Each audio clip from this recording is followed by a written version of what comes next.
prévention, puisque notre bureau d'études travaille avec des collectivités dans ce sens.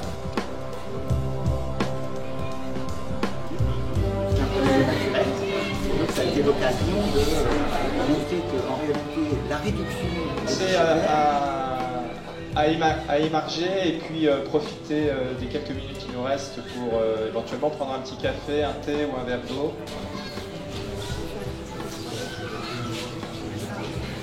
Vous avez aussi nécessité d'émarger, de laisser vos noms et prénoms. Et donc, tout au long de la matinée, si vous avez envie de participer à cette votation citoyenne, n'hésitez pas à venir mettre votre avis pour le plan climat de Paris. Merci. On pourra éventuellement revenir dessus tout à l'heure et puis vous aider à naviguer dans cet écosystème. Écosystème va être un des maîtres mots de notre matinée. J'ai travaillé sur un projet de prévention de déchets aux Pays-Bas. Dans le DERC, je suis économiste et président de l'Institut européen de l'étude de la fonctionnalité de la coopération. Bonjour, Claire Pinet, ADEME, service consommation et prévention, dont je suis référente économie de la fonctionnalité. Je suis responsable de la valorisation des sous-produits générés dans les 6 filières européennes du groupe Solvay. Je vais tout de suite passer la parole à Pierre qui va nous donner quelques éléments sur la situation actuelle des enjeux de prévention, qui va expliquer pourquoi l'ADEME s'intéresse à cet atelier et au modèle de l'économie de la fonctionnalité. L'enjeu de prévention des déchets, vous êtes tous sensibilisés, il est assez fondamental pour nous. Je ne vais pas revenir sur l'évolution de la production de déchets depuis 50 ans, mais force est de constater que, malgré les effets crise ou les effets passagers temporels, on n'arrive pas à diminuer cette production, notamment parce qu'on est inscrit dans un modèle économique depuis 60 ans qui nous amène justement à cette production de déchets. Alors sur la prévention, d'ailleurs, terme dont on peut parfois discuter, la compréhension, en tout cas sur le sujet de prévention des déchets, qui n'est toujours pas forcément très bien compris, ça fait partie des sujets qui peuvent bloquer sa compréhension. On peut avoir déjà une vision positive, parce qu'il y a quand même un développement notamment des démarches citoyennes, des associations, des collectivités. On sent quand même une prise de conscience de cette problématique-là dans la société. Cela étant dit, pour nombre d'acteurs, on n'a pas encore franchi le pas, notamment parce qu'encore une fois, on est inscrit dans des modèles de production de consommation qui rendent difficile le passage à l'acte. Par ailleurs, là où on a une difficulté, c'est que cette notion de prévention, qui s'inscrit forcément dans le temps, qui s'inscrit dans le changement des comportements et on verra des modèles, elle est fluctuante en fonction des volets politiques, notamment pour ceux qui ont suivi la feuille de route d'économie circulaire. On ne peut pas dire que le mot prévention a été cité très très souvent, malheureusement. On a des tendances à partir vers la valorisation matière, organique, énergétique, ce qui est éminemment intéressant, sauf qu'on se concentre sur l'aval et pas sur l'amont. Or, comme dans toute politique de prévention, sécurité routière, ce que vous voulez, la prévention a toujours un gain social, économique, environnemental. Et donc l'objectif pour nous, c'est d'être travailler sur l'amont, l'évitement amont, qui évidemment limite l'ensemble de ces impacts. Donc ça c'est important de le rappeler parce que c'est pour ça que c'est le cœur du sujet, notamment pour nous, et les économies de matière et de ressources, qui est l'autre sujet par lequel on rentre au parler de prévention, parfois peut être plus facilement abordable, mais il faut pouvoir le développer. Donc outre les plans d'action développés, je rappelle que notamment sur la prévention, il y a eu le soutien aux programmes locaux de prévention depuis 2009, il y a eu 2 tiers des Français qui étaient couverts par un PLP, plus de 220 millions d'euros dépensés par l'ADEME et certainement autant par nos partenaires. Il y a eu vraiment une grosse mise en lumière du sujet, sauf que la pérennisation de ces démarches territoriales est encore une fois intégrée dans le schéma d'économie circulaire, n'est pas du tout évidente, et donc on a un sujet de maintien de ce sujet-là, et même de développement. Et ça c'est tout l'enjeu en tout cas pour l'ADEME. Donc l'objectif pour l'ADEME, c'est, on se rend bien compte que sur cette production de déchets, qu'elle soit DMA, DAE ou déchets du BTP, il faut qu'on puisse se poser la question du modèle qui amène cette production. Il faut être sur le correctif, changement de comportement, mais il faut surtout prendre à la racine la question du modèle qui amène cette production de déchets, cette consommation de matière. Donc sortir de cette logique en volume, certes de production, mais aussi économique, qui fait que les acteurs économiques ont intérêt à traiter beaucoup de déchets parce que leur chiffre d'affaires et leur marge s'appuient tout simplement sur ce modèle-là, et ces modèles pour la grande distribution, pour n'importe quel acteur. Voilà, on est rentré dedans depuis l'après-guerre, donc il ne s'agit pas d'une critique, il s'agit d'un constat, mais il faut qu'on puisse partager ce constat. Donc sortir cette logique de volume, et sortir cette logique de silo, qui fait aussi que les acteurs ne se regardent pas. Les écosystèmes que tu évoquais peuvent exister, mais en tout cas pour l'instant ne sont pas forcément développés. et qui fait qu'on ne regarde pas l'acteur d'avant ou l'acteur d'après, on ne regarde pas les effets utiles, bien sûr, et on ne s'intéresse pas aux problématiques de son voisin. Donc l'objectif, c'est bien sûr de proposer des solutions positives sur l'aspect emploi, c'est quand même un sujet absolument fondamental, socialement intéressant, environnementalement intéressant. C'est pour ça que la question de l'économie, de la fonctionnalité, de la coopération, il y a des enjeux de travail, parce qu'il faut être sûr qu'évidemment, voilà, ces gains-là, on les retrouve in fine. Hein, ça me fait penser à la consommation collaborative, qui était à un moment présentée comme une solution d'intérêt pour tout le monde. Il y a évidemment beaucoup d'intérêt, mais ce n'est pas forcément gagnant tout le temps. Voilà, donc on a des travaux à mener. Donc pour l'ADEME, l'objectif est très clair.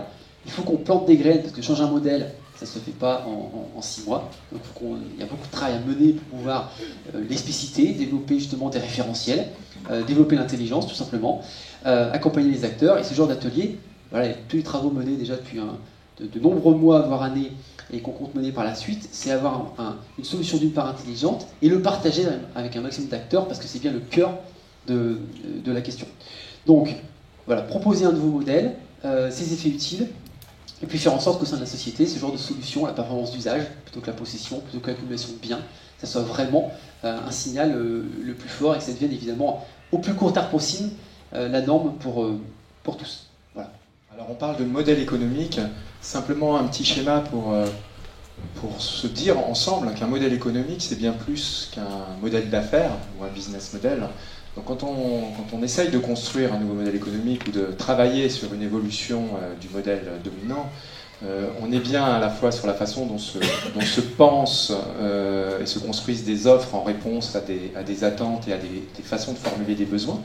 Ça renvoie à des modes de vie, ça renvoie à des formes de consommation. Donc on a bien cette dimension-là. Derrière, il y a la façon dont on va mettre en œuvre, dont on va organiser, mobiliser des moyens matériels, des moyens des ressources humaines au service de la mise en œuvre de cette offre.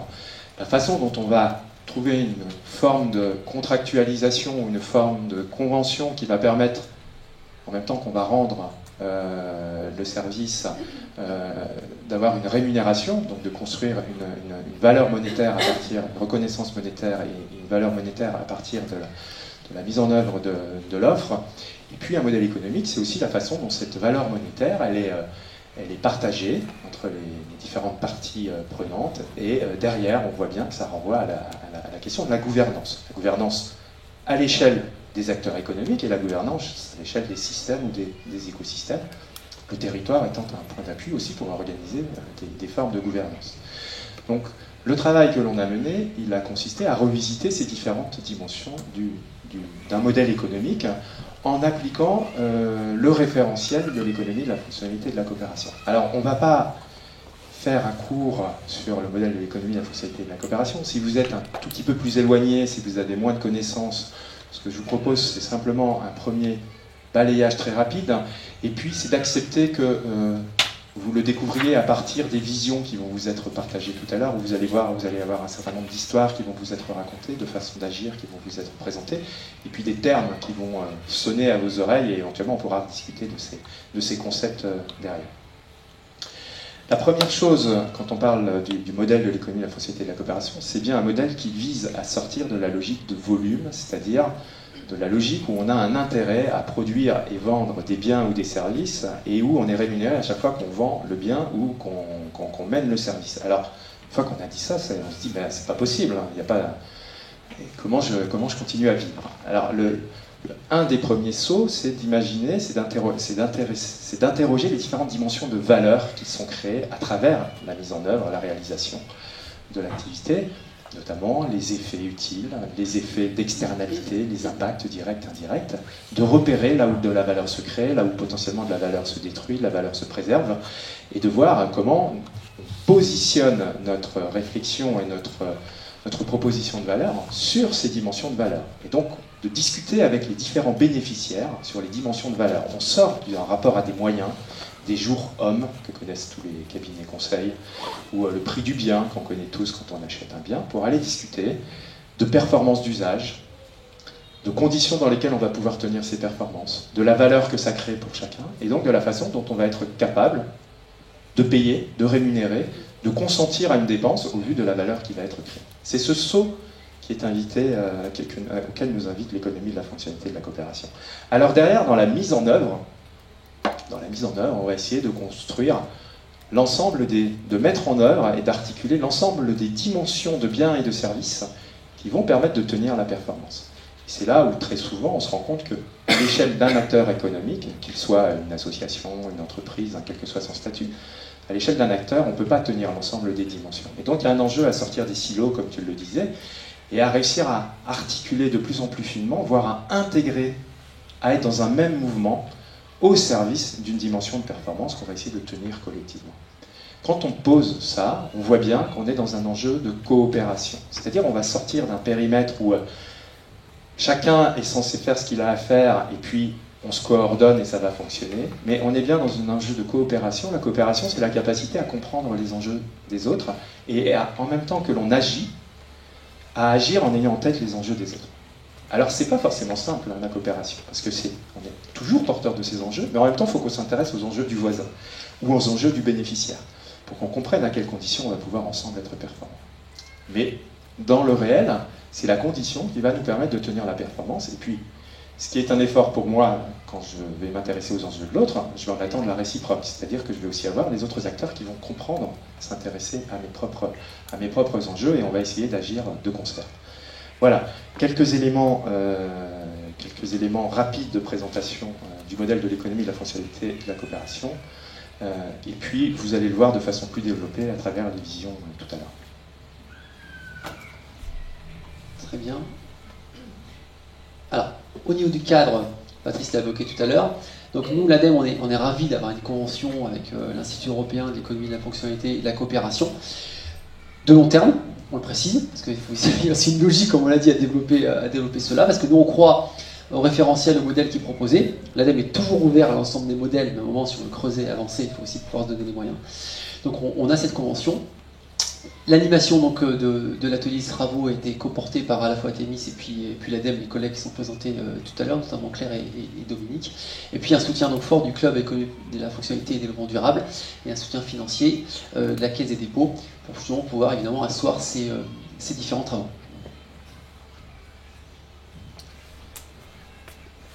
Alors de façon un peu plus précise, là vous avez les participants à l'atelier, une grande partie d'entre eux vont venir tout à l'heure pour présenter des éléments de vision. Ce qui est intéressant, vous voyez, c'est qu'on a à la fois des représentants de différents services ou directions régionales de l'ADEME. On a un ensemble de représentants de collectivités ou de syndicats de gestion des déchets. On a un ensemble de consultants en prévention ou en gestion des déchets, une entreprise Suez aujourd'hui sur la gestion, mais aussi sur la prévention, qui commence à agir sur la prévention, et on verra comment elle peut de plus en plus intégrer cet enjeu. Et puis Athémis qui a co-animé l'atelier.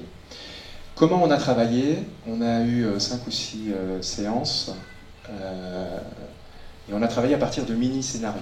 C'est-à-dire qu'on est parti d'un scénario autour de jardiner au naturel, ou limiter l'usage des produits générateurs de déchets à usage unique. Limiter les assiettes en plastique, par exemple, qu'on achète tous pour son pique-nique, et qu'on met à la poubelle après 20 minutes d'utilisation.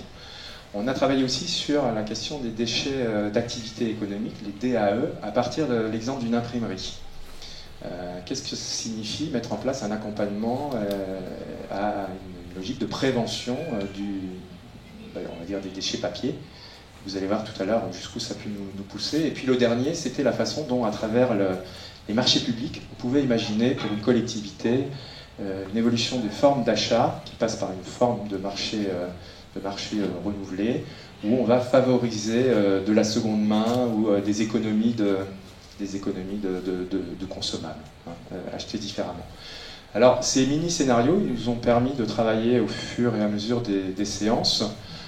On a regardé les effets utiles de la prévention. En quoi ça crée de la valeur, la prévention? En quoi c'est pas juste un acte citoyen ou contraignant, mais c'est aussi, à travers la dynamique de prévention, peut se créer potentiellement des dimensions de lien social, des dimensions de connaissances, des dimensions de développement de compétences, tout un tas comme ça d'effets utiles qui sont des valeurs qu'il est intéressant de repérer pour regarder derrière comment on peut s'appuyer dessus ou favoriser leur développement et les intégrer dans notre action. On a travaillé donc derrière sur ces différentes dimensions de performance d'usage, comment on pourrait développer un ensemble de performances autour de l'enjeu de la prévention. On a défini les contours de notre solution intégrée, on a regardé en quoi il y avait des effets d'externalité, en quoi il y avait des effets indirects, et comment ces effets indirects, qu'ils soient positifs ou négatifs, à un moment, ils réinterrogeaient les modalités de notre action et les conditions dans lesquelles on pouvait les prendre en charge. Et puis, on s'est intéressé aussi à la façon dont on peut évaluer une nouvelle perspective de prévention, parce que l'on voit que c'est beaucoup plus difficile d'évaluer un déchet qu'on n'a pas produit, qu'on a évité, que d'évaluer la valorisation d'un déchet. Parce que là, on a des tonnages, on a des nombres, on a des unités. Mais alors, un déchet qu'on a évité à travers une action de prévention parce qu'on a amené quelqu'un à réduire ou à changer un modèle de consommation, comment on le repère? Donc on voit bien qu'on a un vrai enjeu là et qu'on est confronté à cette question de l'évaluation. Et puis, on a terminé en réfléchissant pour chacun d'entre nous en quoi, si on allait vers un nouveau modèle, ça changeait notre travail. Parce qu'on voit bien que ce déplacement, c'est aussi un déplacement dans notre travail. C'est à la fois notre travail au sens des compétences qui sont les nôtres, mais aussi notre travail dans la façon dont on se positionne vis-à-vis des autres acteurs, dont on travaille ensemble, dont on sort des logiques, on va dire un peu séparation public-privé avec les idées reçues, public-privé, la difficulté à travailler ensemble, par exemple, ou à l'intérieur d'une collectivité, entre le service prévention et puis d'autres services. Et donc, réinterroger ce qu'il faudrait changer dans notre travail pour pouvoir aller vers des modèles plus performants. Voilà, et puis bien entendu, tout ça, ça nous a, la toile de fond, c'était aussi d'articuler les dynamiques de prévention et de gestion.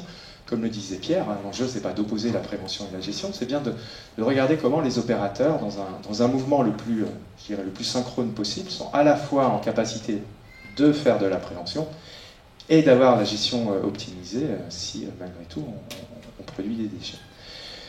Voilà, alors, la fin de notre travail a consisté à produire une vision.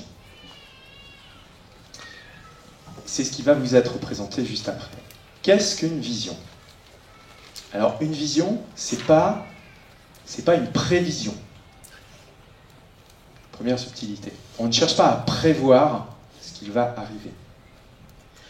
Une vision, c'est un exercice de créativité, un exercice de réflexion, un exercice d'imagination, où en prenant les ingrédients du présent, en prenant les ingrédients d'un futur souhaitable ou d'un futur possible, et donc là on a pris les ingrédients des mini-scénarios qu'on avait travaillés, on est capable de projeter chacun ce que pourrait être notre activité, notre fonctionnement, notre organisation, nos dimensions de performance d'ici une dizaine d'années.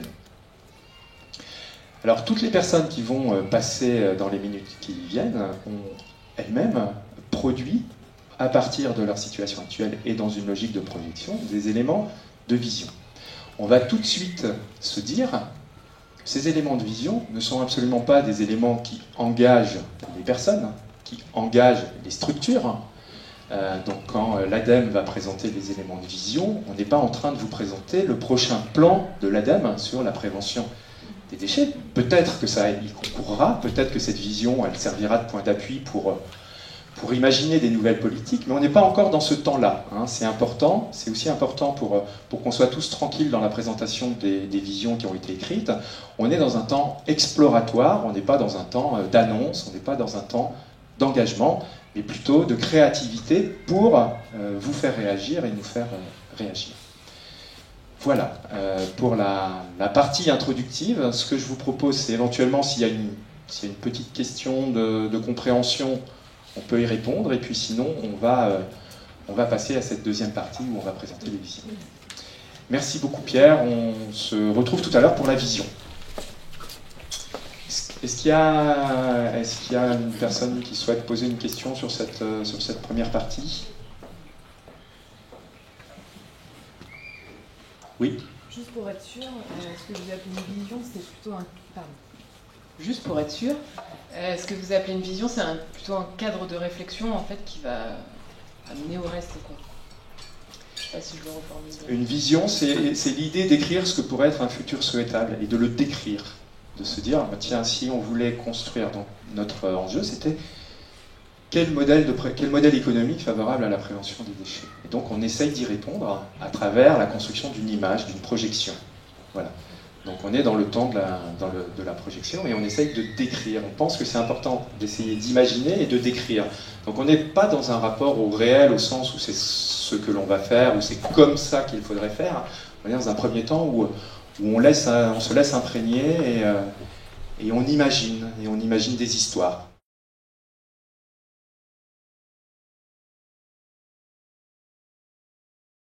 Dans l'exercice de la vision, il s'est projeté. Il a projeté un autre personnage que lui-même, qui s'appelle Kevin. Et donc Jérémy va se faire le porte-parole de Kevin, qui va nous parler depuis 2028, puisque à partir de maintenant, tous vos téléphones sont déréglés. Et nous sommes tous passés, sans que vous vous en rendiez compte, vous voyez finalement c'est facile, nous sommes passés en 2028. Peut-être Jérémy, un ou deux mots pour te présenter toi. Bonjour à tous. Donc le Sicoval est une communauté d'agglomération qui se situe au sud-est de Toulouse, qui représente environ 75 000 habitants. On va de communes entre 10 et 15 000 habitants de première couronne jusqu'à des territoires assez ruraux. Le Sicoval donc a la compétence gestion des déchets. Donc la partie collecte fait l'objet d'une prestation. Avec un prestataire qui a été renouvelé pour la période 2018-2025, donc c'est tout récent, et qui est Suez, donc qui a également participé à cet atelier-là. Et quant au traitement des déchets, donc il y a un syndicat qui a également participé à nos travaux et qui malheureusement n'a pas pu être représenté aujourd'hui, qui est le syndicat d'Ecocet, qui gère donc l'ensemble du traitement des déchets d'une vaste zone qui concentre toute l'agglomération toulousaine, environ plus d'1 million d'habitants, et qui se charge aussi de la gestion des déchetteries des habitants. Le Sicoval comme Decocet sont inscrits dans le programme Territoire zéro déchet, zéro gaspillage, donc avec un programme d'action sur 3 années qui promeut des logiques de déploiement d'économie circulaire, de prévention, réduction des déchets, lutte contre les gaspillages de tout type. Et donc c'est afin de un petit peu accroître nos connaissances sur les notions d'économie de la fonctionnalité qu'on s'est inscrit dans cet atelier-là.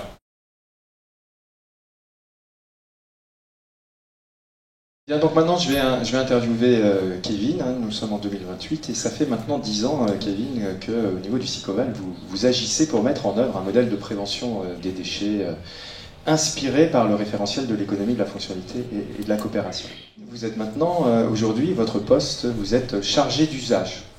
On va revenir sur cette notion, au service ressources secondaires du Sicoval Métropole. Je crois qu'au départ, ça n'a pas été simple de faire comprendre et de faire connaître ce que signifiait cette nouvelle approche et ce nouveau modèle. Et finalement, c'est à travers une réflexion autour de l'autocollant Stop Pub que le modèle de la prévention s'est réellement transformé sur une première étape. Et le résultat de cette réflexion, ça a été la création d'un autocollant Réclame Pub à la place du Stop Pub. Comment est née la démarche? Et puis expliquez-nous un peu ce qu'est cette initiative de Réclame Pub. À la suite donc d'un atelier exploratoire qui a eu lieu en 2018, auquel ont participé mes ancêtres, on a essayé d'essaimer le concept d'économie de fonctionnalité, et ça n'a pas tellement pris puisque c'est relativement complexe et c'était encore assez nouveau à l'époque. Et dans le même temps, il y a le fils d'un élu qui était assez écolo, qui a menacé son père en fait de quitter le territoire parce qu'il avait pris un petit appart et l'autocollant Stop Pub qu'il avait apposé sur sa boîte aux lettres n'était pas respecté. Donc il recevait un tas de prospectus et pour lui c'était la croix et la bannière. Donc évidemment l'élu en question est monté au créneau et le service déchets de l'époque a eu carte blanche pour étudier les solutions. L'idée qu'il y a eu à l'époque, c'est vraiment de solliciter tous les acteurs impliqués pour en fait, voilà, on a vraiment voulu inverser la logique, c'est-à-dire plutôt que de mettre un autocollant quand on ne veut pas de pub, là c'est uniquement les personnes qui souhaitent recevoir des pubs qui apposent cet autocollant-là. Donc l'idée de base a été plutôt approuvée par les habitants mécontents évidemment, par la Poste aussi, puisqu'elle avait souvent des réclamations qui n'étaient pas de son fait. Il y avait même certaines personnes qui commençaient à sceller leur boîte aux lettres, et la gendarmerie qui recevait de plus en plus de plaintes, puisque voilà, les plaintes lorsqu'il y a de ce genre de problème sont en gendarmerie, et donc voilà, ils recevaient ce type de plaintes avec une certaine réticence, puisqu'ils avaient quand même d'autres choses à gérer. Et donc on a identifié l'ensemble des acteurs qui sont impliqués dans le processus en fait de collecte, distribution de prospectus. Et donc pêle-mêle, il y avait donc les distributeurs qui eux avaient un risque très clair de perte de chiffre d'affaires. Il y avait les employés de ces entreprises. Alors souvent on s'est rendu compte que c'était des gens qui parlaient pas forcément français, et du coup voilà, il y avait un petit peu l'argument que s'ils ne peuvent pas faire ce travail-là, ils auront beaucoup de difficultés à trouver un autre type de travail. Donc il y avait voilà, le caractère de la préservation de l'emploi qui se jouait aussi. Il y avait les enseignes productrices de tracts qui, elles, avaient besoin de continuer à faire passer leur promotion et leur image de marque. Et puis enfin, il y avait les imprimeurs, notamment de prospectus, mais on n'en avait pas sur le territoire. Voilà, ça m'a évité de réfléchir trop à comment on fait avec les imprimeurs.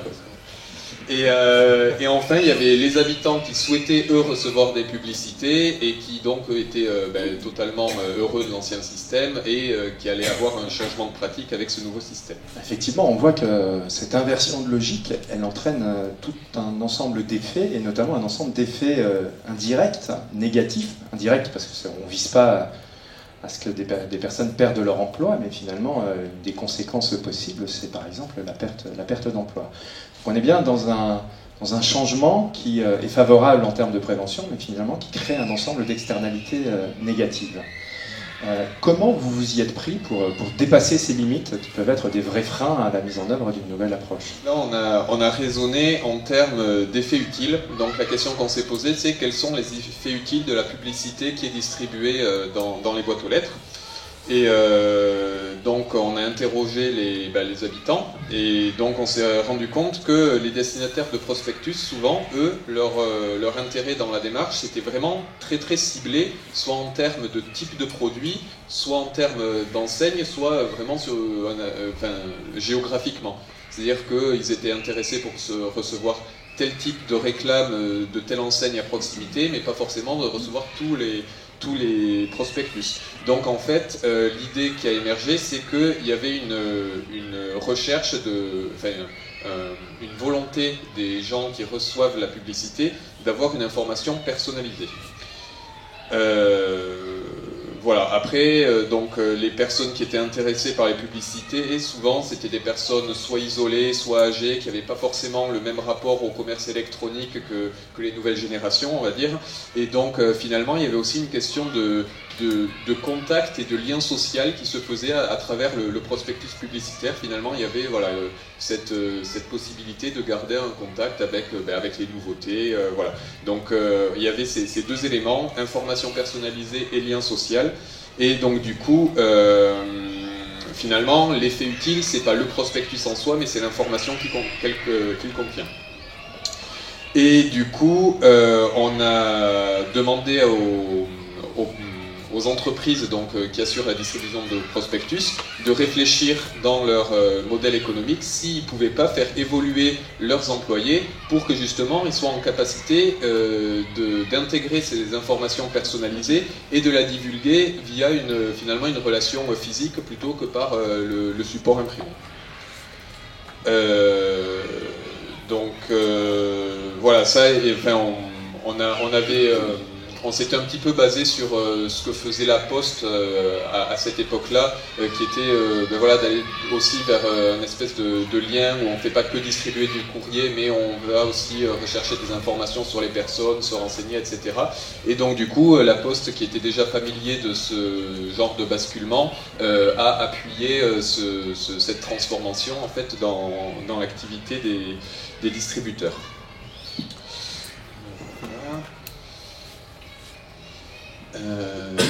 Comme j'y étais pas à l'époque, il faut que je me... oui, alors les enseignes, elles étaient ravies, puisque au final, elles continuaient à diffuser leurs informations, et en plus de ça, il y avait beaucoup moins de papier, donc en termes d'image de marque, et notamment sur le caractère éco-responsable des enseignes, c'était tout bénéfice.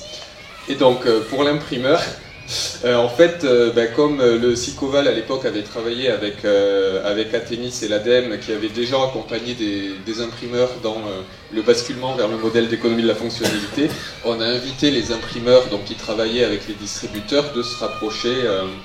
Et d'ailleurs, ça a très bien marché, ils sont ravis. Oui, on va avoir juste après un témoignage d'une dirigeante d'une imprimerie qui va nous raconter comment elle a pu sortir de la logique de volume, puisqu'on ne lui confie plus d'imprimer à produire en grande série. J'imagine que cette nouvelle approche de la prévention ne s'est pas mise en place en un jour, qu'il y a eu un ensemble d'étapes. Est-ce qu'on peut revenir un peu sur les points de départ et sur les étapes? Alors le point de départ, ça a été finalement le marché de collecte, donc 2018-2025, puisque sans forcément le théoriser comme relevant de l'économie de fonctionnalité, il y a eu plusieurs processus qui ont amené à un petit peu modifier la logique de rédaction du marché, puis de consultation des candidats. C'est-à-dire qu'il y a eu de nombreuses clauses incitatives qui ont été proposées. Donc bon, évidemment au début ça a été des incitations financières. Mais en fait, l'idée, c'était que si le prestataire participe à la prévention des déchets et donc à la réduction des tonnages, il aurait un système de bonus-malus en fonction du taux de réduction de déchets qui allait être appliqué. Donc là, voilà, on était encore dans une vision assez quantitative, mais il y avait ce premier basculement où en fait on incitait notre prestataire partenaire du coup de collecte à intégrer une dimension prévention. Il y a eu aussi une évolution dans la répartition des tâches. Et donc notamment la gestion de la relation usager qui a évolué. En fait, il y a eu certaines tâches qui ont basculé vers notre prestataire, et donc on s'est vraiment retrouvé dans une relation beaucoup plus proche, où là on n'était pas vraiment avec un donneur d'ordre et un exécutant, mais vraiment avec un partenariat très proche pour assurer en fait le plus de fluidité dans la démarche. Et enfin, on a mis en place de nouveaux services, et notamment une collecte des encombrants qu'on a voulu préservante, c'est-à-dire avec un taux minimum de réemploi et de valorisation matière, évidemment avec l'incitation à avoir un maximum de réemploi. Et qu'est-ce qui a été le plus compliqué dans l'impulsion de cette nouvelle trajectoire ? Alors oui, ce que j'ai oublié de préciser, c'est qu'on avait mis en place une tarification incitative pour nos déchets, où en fait, du coup, on avait diffusé le message que moins c'était mieux, mais avec une vision très axée du coup sur l'aspect monétaire.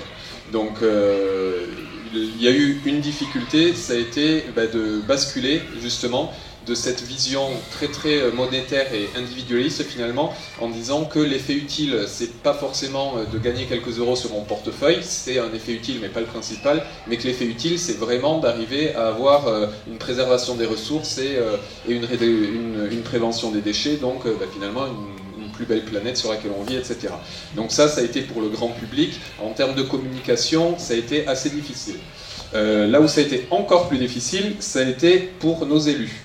puisque dès lors qu'on est dans une relation partenariale avec des prestataires privés, on sort vraiment de la logique habituelle où l'élu est le seul et unique garant de l'intérêt général. Et donc ils ont vécu ça un petit peu comme une perte de légitimité, et donc il a fallu vraiment accompagner le changement psychologique sur cet aspect-là. Idem pour les agents. Les agents se sont dit, finalement, si c'est plus le SICOVAL qui se charge de la prévention, mais si tous les acteurs de la chaîne ils travaillent, est-ce qu'on va être au chômage, qu'est-ce qu'on va devenir, etc. Et donc là, grâce au concept d'économie de la fonctionnalité, on a expliqué qu'en fait, on avait une modification et une montée en gamme, finalement, entre guillemets, des services proposés, et donc une évolution des compétences en interne. Pas du tout un risque de perte d'activité, de perte d'emploi. Et oui, et pour notre prestataire aussi, le changement a été un petit peu un pari osé au départ, puisque de la même manière, eux étaient dans une relation où il fallait établir de la confiance, de la réciprocité. Et c'est vrai que, que ce soit du public vers le privé ou du privé vers le public, il faut que l'évolution soit parallèle pour que ça puisse fonctionner. Très bien, une dernière question, Kevin, parce que cette démarche de prévention, on voit qu'elle elle a dépassé largement le périmètre initial, et elle s'est étendue à d'autres sujets tels que l'aménagement, par exemple, la construction, comme en témoigne votre récent travail sur la création d'un équipement sportif qui vous a amené à jouer non plus les maîtres d'ouvrage, mais les maîtres d'usage. On retrouve l'intitulé de votre poste. Est-ce que vous pouvez nous parler de cette nouvelle approche de la conception et de la construction d'un équipement? Donc les mots ont leur importance, on se pose vraiment comme maître d'usage, c'est-à-dire qu'on n'a pas défini un cahier des clauses techniques particulières, mais un cahier technique des effets utiles recherchés.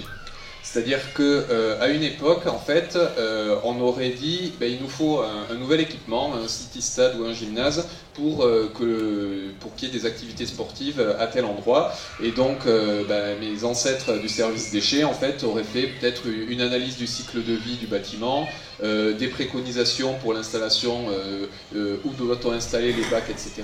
Là, on n'est vraiment plus du tout dans cette logique-là, parce que finalement, notre cahier technique des effets utiles recherchés, il dit simplement, nous, voilà ce qu'on veut comme effet utile, on veut pouvoir assurer à cet endroit la pratique sportive de la population, sans dire on veut un city-stade, un gymnase, un stade, quelque chose.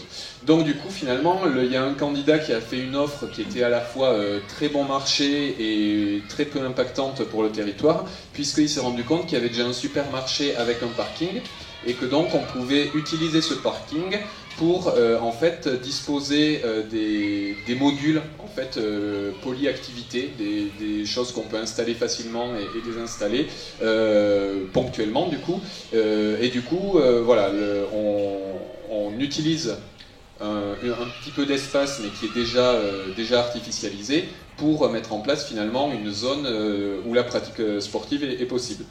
Et donc ça, tout le monde est gagnant, puisque le supermarché, lui, a été ravi de mettre à disposition un bout de parking. En échange, il fait des petites animations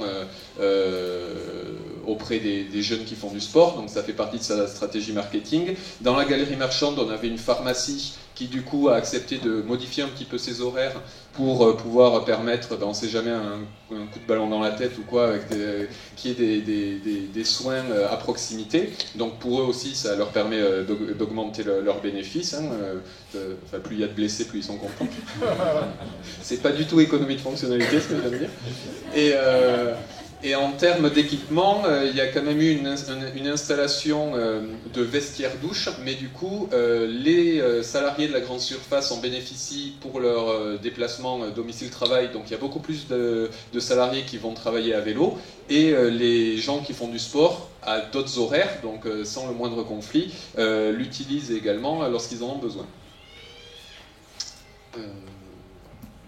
Peut-être un petit mot de conclusion sur finalement la façon dont les élus ont vécu ça. Alors On a inventé une nouvelle cérémonie, on coupe plus complètement les rubans, mais on fait quand même quelque chose pour annoncer la création de ce nouvel espace. Oui, voilà, c'est un petit peu frustrant parce que du coup, comme on n'a plus de City Stade, on n'a plus le ruban à couper et de temps en temps, ça prend un petit peu plus de temps aussi parce qu'il faut identifier quels sont l'ensemble des effets utiles, etc. Et en plus de ça, c'est pas un équipement communal ou intercommunal, mais c'est vraiment quelque chose qui est à la fois pérenne mais éphémère puisque c'est modulaire. Donc voilà, en termes de symbole pour les élus c'est un petit peu compliqué, mais le gros intérêt qu'ils y voient, c'est que ça a été la solution qui garantit l'intérêt général tout en ayant un impact sur les ressources, sur l'artificialisation et sur les finances minimes. Donc ils ont quand même été très satisfaits de cette démarche. Merci beaucoup Kelvin pour cette vision 2028. On va te laisser repartir et on va proposer à une autre représentante d'une collectivité locale, Lucie, de nous rejoindre, Lucie qui est chef du service déchets au sein de Mauges Communauté. Peut-être un ou deux petits mots de présentation du territoire et puis après on engage l'échange. Bonjour, donc oui, quelques mots sur Mauges Communauté, qui est une nouvelle agglomération rurale. Voilà, la réforme territoriale étant passée par là, c'est 6 communautés de communes qui sont devenues 6 communes. Du coup, étant supérieures à 15 000 habitants, elles ont créé une agglomération. Le service déchets existait déjà à l'échelle d'un syndicat, mais qui était à l'intérieur de ce périmètre-là. Donc depuis le 1er janvier 2018, c'est l'agglomération qui exerce la compétence déchets au sein de ces services, dont je fais partie. 120 000 habitants, j'ai pas précisé. Oui, c'est rural, mais c'est 120 000 habitants quand même. Et vous imaginez le périmètre, la surface à gérer. Merci beaucoup. Alors, quand la réflexion a démarré en 2018, il y avait une certaine difficulté à réduire les déchets en deçà d'un certain volume, et en même temps une réglementation, par exemple la loi transition énergétique pour une croissance verte, qui était un incitant pour imaginer une nouvelle approche de la prévention des déchets sur un territoire comme Mauges Communauté. On est aujourd'hui 10 ans plus tard et le prestataire qui gère la déchetterie est maintenant inscrit dans ce qu'on appelle un écosystème d'acteurs au service de la prévention. Alors c'est une démarche très intéressante. La première question, c'est de savoir comment s'est construit le marché, comment la collectivité lui adresse une demande et comment se construit aussi la rémunération de cet acteur. Donc en fait, il y a eu un travail de co-construction avec ce prestataire, puisque initialement, donc lui avait l'habitude de répondre à un marché. Donc en déchetterie, principalement, c'est des rotations et des tonnes à traiter. Donc voilà, il était rémunéré selon ce cadre-là. Et il n'avait jamais pensé éventuellement qu'on pourrait changer de manière de voir les choses. Donc on a commencé par co-construire et travailler ensemble sur ce que pourraient être demain les futurs marchés auxquels il pourrait répondre pour pouvoir gérer les déchetteries. Donc effectivement c'était quelque chose de nouveau, mais il s'est montré assez intéressé puisqu'on n'est pas son seul client, donc ça lui permettait éventuellement de pouvoir essaimer cette nouvelle méthode auprès d'autres collectivités. Donc en fait ce qu'on lui a proposé, c'était non plus qu'il soit rémunéré effectivement à la tonne qui rentre, puis comme on parlait tout à l'heure de la pharmacie, plus il y a de BC, plus c'est intéressant pour la pharmacie. Là, pour le prestataire, plus il y a de tonnes qui rentrent à la déchetterie, plus c'est intéressant pour lui puisqu'il est rémunéré à la tonne. Donc là l'idée c'était de mettre en place quelque chose d'incitatif, c'est-à-dire qu'on voulait qu'il ne soit plus rémunéré à la tonne, mais, donc à la tonne il y a toujours cette petite part fixe, mais de l'inciter à nous accompagner vers la réduction globale des tonnages traités par les déchetteries. Donc réduction globale, l'objectif était aussi qu'il s'y retrouve dans le cadre de son fonctionnement, son modèle économique au niveau de l'entreprise. Donc en fait le principe a été de dire, effectivement il y a X tonnes qui rentrent, on vous incite à faire baisser la benne qui est la moins intéressante, entre guillemets, la benne tout venant, où on va mettre tous les déchets qui sont difficilement valorisables, donc insister vraiment pour sortir un maximum de ces déchets-là, pour les transférer vers des déchets, enfin des bennes où on va valoriser. Et si vous arrivez à faire baisser ce tonnage-là tout en respectant la qualité des flux dans les autres bennes, eh bien effectivement il y aura un intéressement financier. L'objectif, lui, il va nous accompagner sur des opérations à mettre en œuvre pour effectivement réduire ces tonnages-là, sensibiliser plus facilement les usagers. Et effectivement, lui, il gagne parce qu'il valorise ses compétences. Ce n'est plus seulement c'est à tel endroit qu'il faut mettre le déchet, mais il est dans le conseil, donc lui, il est valorisé dans ce qu'il met en œuvre. Et nous, collectivités, effectivement, on est gagnant aussi, puisque non seulement l'usager est sensibilisé, mais les tonnes sont amenées à baisser. Donc effectivement, il a un chiffre d'affaires légèrement inférieur, mais il a une marge qui, du coup, qui a augmenté et qui valorise d'autant mieux son expertise, du coup. Très bien, merci beaucoup. On va peut-être décrire ce modèle à travers deux flux pour rentrer un peu plus précisément dans le fonctionnement et dans le lien aussi avec le territoire et les autres acteurs. Alors, concernant les flux de végétaux, et cet objectif de réduire, de faire de la prévention, de réduire les flux de végétaux sur le territoire, aujourd'hui, comment s'organise la réponse à cet enjeu en lien avec ce prestataire et d'autres acteurs? Donc effectivement, je vous disais agglomération rurale. Qui dit agglomération rurale dit végétaux. Donc effectivement, c'est le flux le plus important qu'on a à traiter en déchetterie. C'est pour ça que c'est un flux qui nous a intéressés dès le départ. Donc l'idée, ça a été de mettre en place un groupe de travail. Donc on a mis autour de la table le prestataire qui gérait le site, des associations, puisqu'on a la chance d'avoir un territoire avec des gens qui sont moteurs, notamment dans le broyage de végétaux, etc. Et puis le prestataire, en disant comment tous ensemble on peut faire en sorte que moins de végétaux arrivent en déchetterie, que ce soit mieux valorisé, etc. Donc là, chacun avait son expertise à mettre en avant. Donc notamment cette fameuse association dont je parlais, qui avait déjà l'habitude de promouvoir à l'échelle des communes le broyage des végétaux. Donc mettait à disposition, moyennant une participation financière, mais un broyeur pour qu'effectivement les gens n'apportent pas leur taille en déchetterie, mais les valorisent et les gardent sur leur terrain pour effectivement que ça leur sert plutôt de matière première, plutôt que de s'en débarrasser et que ça finisse, alors ce sera valorisé, mais en tout cas, que ça finisse valorisé à peut-être quelques kilomètres de chez eux, alors que le mieux c'est quand même de le garder sur place. Donc cette association qui en parallèle fait de la mise à disposition de matériel, donc en parallèle elle a travaillé avec son fournisseur local de broyeurs.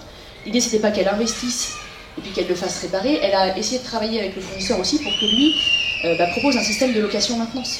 L'intérêt c'était aussi que l'association puisse proposer à ses adhérents du matériel toujours entretenu et performant, et de pouvoir faire développer auprès du loueur, enfin du vendeur plutôt au départ de matériel, un service complémentaire. Donc il y a effectivement eu ce travail-là entre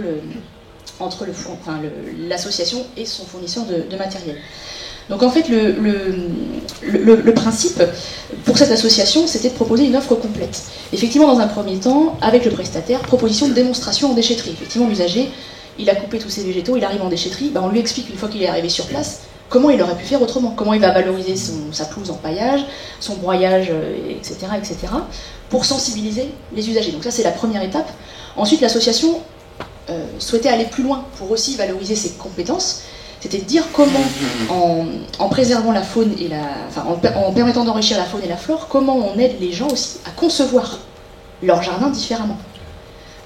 L'idée, c'est pas de mettre des végétaux qui ont une croissance trop vite, trop importante. Comment on aide les habitants à organiser leur jardin pour en fait qu'ils puissent profiter d'un espace agréable, simple d'entretien, et qui les oblige pas à faire des allers-retours à la déchetterie tous les semaines ou 15 jours ou autre. Donc on a vraiment une approche globale en se disant on vous sensibilise d'abord sur le lieu où vous apportez vos végétaux et comment on fait pour que vous les gardiez chez vous et que vous les valorisiez. L'intérêt pour l'association, c'était de se faire connaître. Effectivement, là, du coup, elle permettait en déchetterie de voir l'ensemble des usagers, puisque on sait il y a beaucoup de passages sur nos sites pour ça. Et puis d'aller jusqu'au bout dans sa démarche, c'est elle le principe de maintenir la biodiversité. Son intérêt, c'est pas forcément de faire du broyage, c'est pas ça.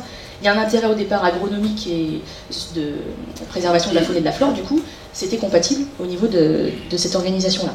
Et elle, son principe qu'elle a mis en place, c'est que les prestations de broyage, de location de matériel, broyage ou de conseil de conception de jardin, eh bien, elle demande une participation financière à l'usager qui a besoin de ce service-là. Ce qui fait qu'elle, derrière, ça lui permet d'équilibrer son modèle économique. Là, ce qui est intéressant, c'est qu'on voit qu'il y a une vraie convergence entre la dynamique de prévention et l'enjeu, par exemple, de biodiversité et de développement ou de maintien de la biodiversité. Donc là, on a des logiques d'intégration d'un ensemble d'effets. Et l'enjeu derrière étant effectivement de les identifier et de les mettre en avant et de trouver un modèle d'affaires, un modèle économique qui permet de pérenniser ce type de démarche. Un deuxième exemple concernant la dynamique de réemploi et de dons, ce que tu disais précédemment, éviter qu'on arrive avec tout un tas de matériel ou d'équipements, de biens d'équipement qu'on met dans le tout venant, et essayer d'aller vers une autre approche, une autre gestion de ces biens. En termes d'historique, donc là on est en 2030, mais ça faisait très longtemps que sur la collectivité, il y avait une association en charge du réemploi qui était déjà présente sur les déchetteries. Donc le principe de l'association, c'est de dire je capte en déchetterie les objets réutilisables qui ont une valeur marchande, je les mets à disposition dans une boutique et je fais gérer cette boutique par du personnel en insertion. Donc il y a un double enjeu social et environnemental. Donc on a voulu travailler avec cette association sur ce thème du réemploi. Donc même chose, on s'est mis autour de la table. Donc l'association en charge du réemploi actuellement sur le territoire, le prestataire, et on a inclus aussi les repères cafés. Je suppose que ça parle à peu près à tout le monde. Donc le principe d'amener un objet et de trouver un moyen avec les gens qui sont présents sur place de réparer l'objet pour qu'il puisse encore fonctionner. Et on a mis tout le monde autour de la table. Effectivement, du point de vue des repères cafés, il y avait un intérêt à récupérer des pièces. Effectivement, quand les gens se présentent lors de ces ateliers-là avec des objets un peu cassés, une cafetière de marque X, il est possible qu'en déchetterie, cette cafetière ait déjà été déposée, que la pièce qui nous intéresse, elle soit en déchetterie, et elle pourrait permettre de réparer la machine et de lui donner une seconde vie. Donc on a travaillé d'abord avec ces repères cafés en se disant comment on peut vous permettre d'avoir accès à des pièces de machines. Alors on ne garantit pas après le fait que la machine fonctionne, mais comment on vous donne accès à des pièces pour que de votre côté, vous puissiez aider les usagers qui souhaitent réparer les objets ou les électroménagers ou autres qu'ils apportent lors de vos ateliers. Donc là, on a mis une organisation en place, effectivement. L'idée, c'est qu'ils ne soient pas tous les jours à la déchetterie pour regarder ce qu'il y a et qu'ils récupèrent des pièces. On a mandaté donc, le gardien compétent en la matière qui, lui, reçoit une liste des différentes pièces avec en général des photos pour bien que le gardien puisse retrouver la cafetière ou la machine nécessaire. Et les pièces sont mises de côté, du coup, ces pièces sont récupérées, donc ne sont plus des déchets pour le service, mais permettent de réparer du matériel et de lui donner une seconde vie. Ensuite, par rapport à l'usager, on s'est rendu compte, effectivement, je vous expliquais que l'association qui gère le réemploi capte uniquement les objets qui ont une valeur marchande. Son intérêt, c'est de faire fonctionner sa boutique et de permettre de réinsérer du personnel. Mais il se trouve qu'il y a plein d'objets encore utilisables qui sont déposés en déchetterie, mais qui n'intéressent pas l'association. Donc l'idée, ça a été de mettre en place une zone de don. C'est-à-dire que l'usager, l'exemple c'est, je viens, j'ai 3 parpaings, mais bon, j'en ai plus besoin, j'ai 2 verres dépareillés, effectivement, je l'amène dans la zone de don et réemploi, la personne à qui je vais avoir affaire va se dire, soit c'est quelque chose qui a une valeur marchande, je l'envoie vers l'association en charge du réemploi et ça va dans la boutique, soit ça n'a pas de valeur marchande, par contre ça a encore une utilité. Donc je le mets dans mon espace de don, et l'usager qui aura donc déposé ses 3 parpaings et puis ses verres dépareillés, par exemple, il va repartir avec une planche, parce qu'il est en train de bricoler et que finalement la planche qu'il a trouvée dans l'espace de don correspond aux dimensions dont il va avoir besoin. Donc l'idée c'est vraiment de se dire, ça n'a pas d'intérêt pour moi, mais est-ce que quelqu'un d'autre peut avoir besoin de cet objet? Donc l'intérêt c'est qu'on fait une première étape avant de se dire c'est un déchet, il n'a plus de... il faut qu'on le traite, alors soit par valorisation énergétique ou autre, mais est-ce qu'en tant qu'objet, il peut avoir encore une utilité?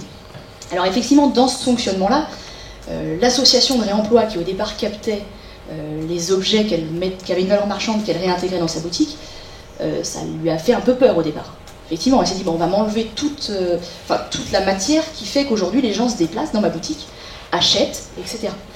En fait, on s'est rendu compte qu'avec ce système-là, ça a plutôt même valorisé cette association-là. Déjà, ça lui a donné une visibilité. C'est le gardien qui gère cet espace-là, c'est quelqu'un qui vient de cette association. Donc en fait, il est en échange directement avec l'usager, il peut expliquer aussi à quoi sert l'association, et en fait la mise en place de ce système-là, avec donc soit du réemploi via la boutique, soit du don où le particulier peut se resservir, ça a valorisé les objets que récupéraient l'éco-cyclerie, puisque la priorité, enfin l'éco-cyclerie, c'est son nom, l'association de réemploi, puisque elle a la priorité sur les objets qui ont de la valeur. Ça a incité les gens du coup à aller voir effectivement ce qui se passait dans la boutique et ça leur a donné une légitimité. Donc l'inquiétude du départ a été balayée par le fait qu'effectivement ils ont gagné en notoriété sur ce thème. Et donc oui, juste pour finir sur cette partie-là, du coup, la mise en place de cette zone de don, plus l'incitation auprès du prestataire d'inciter les gens à mieux trier pour effectivement baisser les tonnages dans la partie réemploi et sur les végétaux. Globalement, ça a permis de faire baisser les flux traditionnels captés en déchetterie. Et on est toujours en phase mode projet et en mode dynamique, c'est-à-dire qu'on met en place, il y a une boîte à idées sur les différents sites qu'on gère, et puis il y a toujours un groupe d'échange, un groupe de partage pour voir comment on peut faire évoluer le schéma et s'il y a d'autres solutions, d'autres organisations qui permettraient d'être plus efficaces dans la captation de ces flux. Alors avant, il y a 10 ans, l'endroit où on se retrouvait le samedi après-midi, c'était le supermarché, et là maintenant c'est à la déchetterie où on passe faire un tour, voir s'il n'y a pas une ou deux petites choses à récupérer dans le cadre du bricolage du dimanche qu'on va faire, et puis éventuellement on complète en allant à la boutique pour voir si on n'a pas là aussi des objets à récupérer. J'imagine que pour mettre en place toute cette dynamique, il a fallu changer l'approche de la collectivité et le travail des services, ça ne s'est pas fait tout seul. Alors comment s'est passé cet accompagnement, ce changement, et est-ce que cette nouvelle approche de la prévention ne concerne finalement que la prévention des déchets ou c'est élargi? Donc en fait, il y a eu la nouvelle démarche qui a forcément été initiée par le service déchets. Effectivement, on parlait d'économie, de la fonctionnalité, économie circulaire, etc. Ça rentre en général par le service déchets. Du coup, nous a permis au sein de l'agglomération de mobiliser notamment le service commande publique autour des marchés. Puisqu'effectivement, comme on a voulu co-construire le marché, il a bien fallu qu'on s'appuie, nous, sur les services compétents en termes de marché public pour pouvoir borner, entre guillemets, notre nouvelle démarche. Donc effectivement, on a sensibilisé nos collègues du service commande publique qui nous ont aidés à rédiger le marché.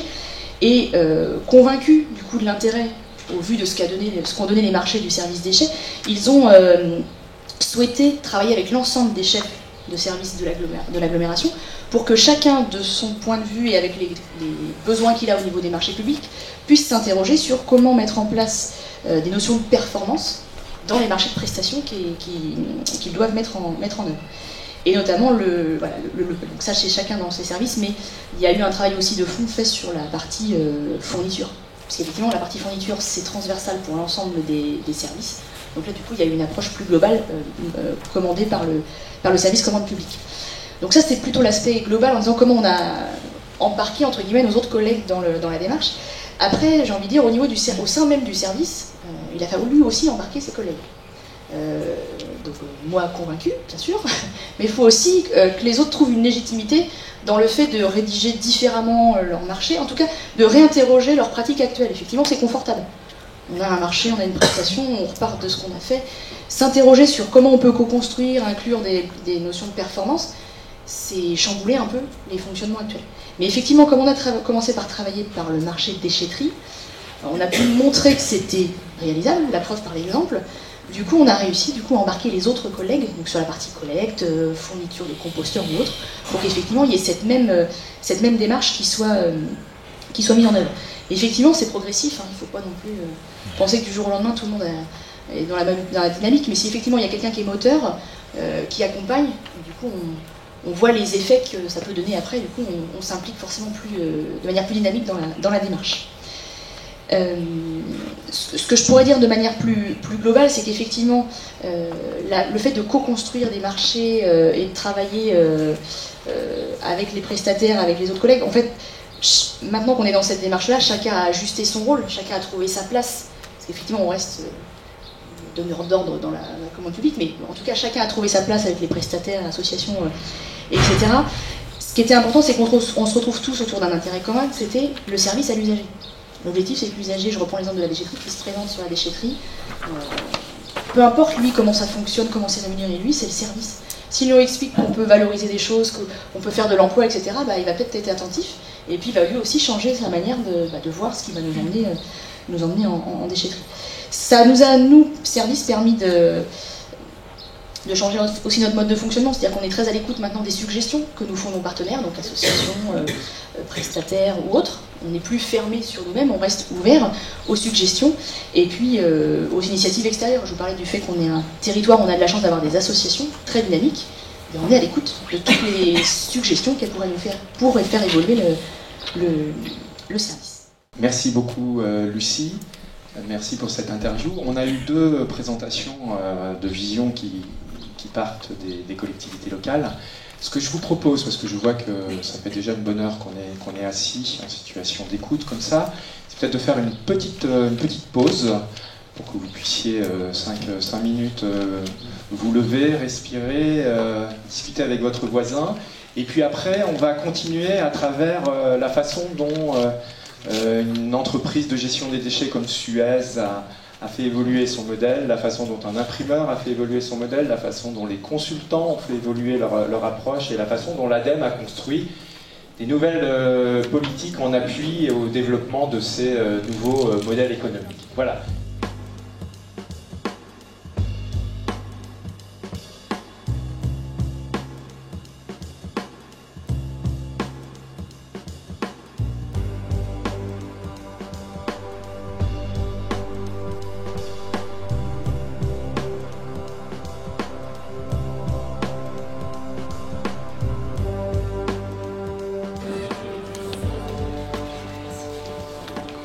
Très bien, merci beaucoup.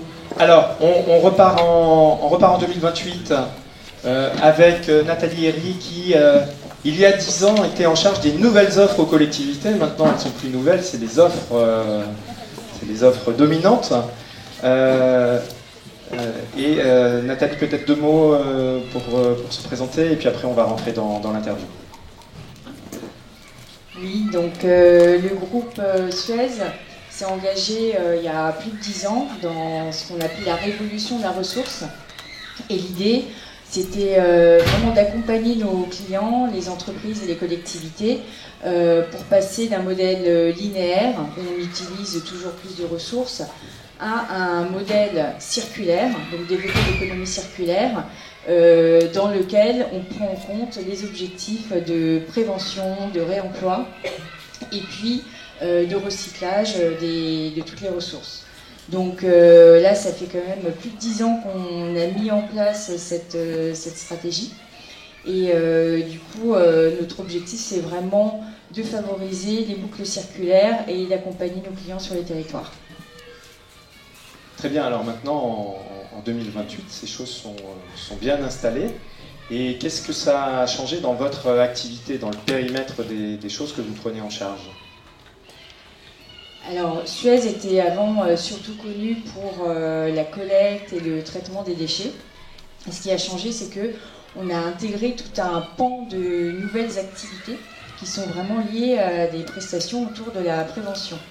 Et du coup, c'est des prestations qu'on ne fait pas tout seul, hein, parce que quand on parle de prévention, on intègre aussi tout un écosystème local.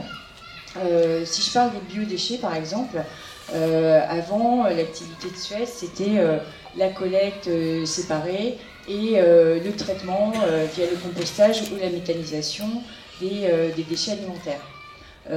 En fait, quand on parle des biodéchets, on ne peut pas ne pas parler de toute la partie prévention. Donc, du coup, la prestation, le contrat, ça va couvrir la lutte contre le gaspillage alimentaire, ça va couvrir le jardinage au naturel dont parlait Mauges Collectivité, ça va intégrer aussi tout ce qui est accompagnement du compostage de proximité, parce qu'il n'y a pas que la collecte séparée, il y a aussi le compostage individuel, le compostage en pied d'immeuble, et donc tout ça, on va l'intégrer dans une solution globale. Et du coup, ça veut dire que Suez ne va plus faire tout seul, parce qu'il y a plein d'associations, plein de structures de l'économie sociale et solidaire, et ça nous a aussi obligés à développer tout ce qu'on avait commencé à faire il y a 10 ans.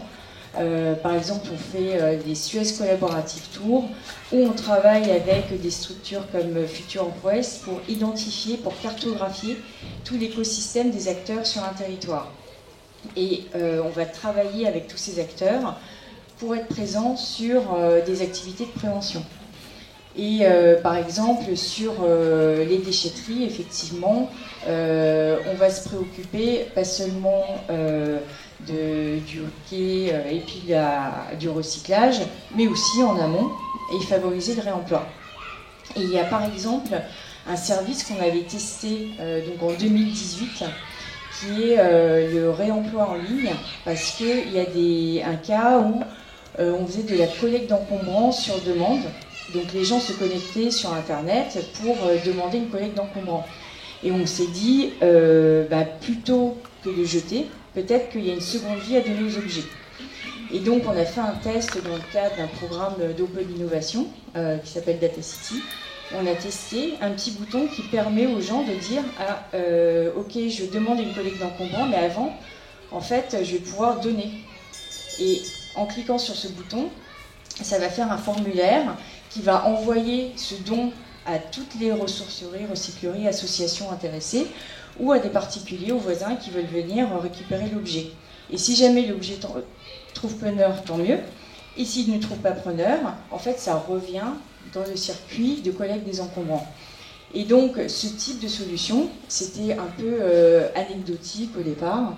Et maintenant, c'est devenu, en fait, le commun, enfin, c'est intégré dans toutes nos prestations. Ce qui est très intéressant, c'est qu'on voit que la logique gestion d'une part des déchets et prévention de l'autre sont maintenant complètement intégrées.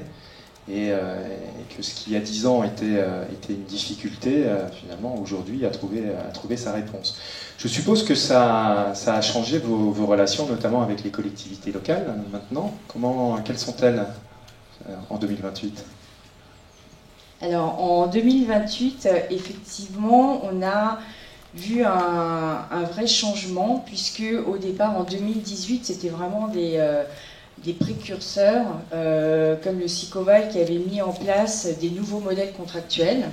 Donc en 2028, le Code des marchés publics a changé et permet aux collectivités de prendre en compte et d'avoir des critères de sélection des prestataires en fonction de ces objectifs de prévention et de coopération. Et donc, nous, ça nous permet de proposer des innovations et des nouvelles solutions grâce à ces nouveaux critères. Puisque auparavant, en 2018, c'est vrai que les collectivités locales étaient vraiment soumises à des grosses pressions financières et les critères principaux, enfin, c'était surtout le prix. Alors que, en fait, il n'y a pas que le prix qui fait... dans le prix, il n'y a pas les externalités positives, il n'y a pas les effets utiles. Et maintenant, le Code des marchés publics permet d'intégrer ce type de critères. Donc c'est pas juste sur le prix, mais ça va être sur le coût d'usage global. Et nous, on a en fait des nouveaux modèles contractuels où on s'engage vraiment pas juste à mettre des moyens, toujours plus de camions, toujours plus de capacité de stockage. Non, on s'engage au résultat, à la performance. Et cette performance, ça se mesure en baisse des déchets ménagers assimilés. Ça se mesure, on a même intégré des externalités positives du type le nombre d'emplois créés ou l'activité dans des associations ou d'autres entreprises locales.